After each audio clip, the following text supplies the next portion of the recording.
But I look back and I remember how vital that was to be in that environment, because I remember looking at Bill Jordan after that and I said, Bill, I'm done trying to cater to these guys. And Bill was looking at me kind of laughing. He said, what are you talking about? I said, I am tired of producing a hunting show for these guys.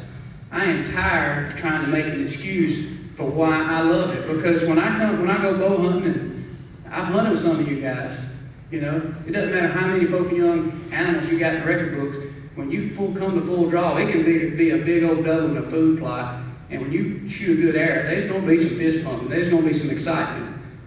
And if it wasn't for that, I guess we could all just get a crocheting needle and be excited about that. But when I hunt, you get excited.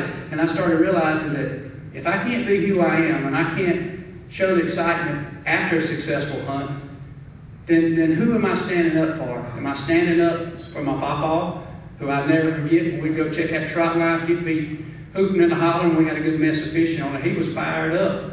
And it wasn't to take pictures of them and to let them back go and all the beautiful fish swim away. No, I was like, that's a pretty fish right there. Man, he's going to be some good eating. That's going to be good.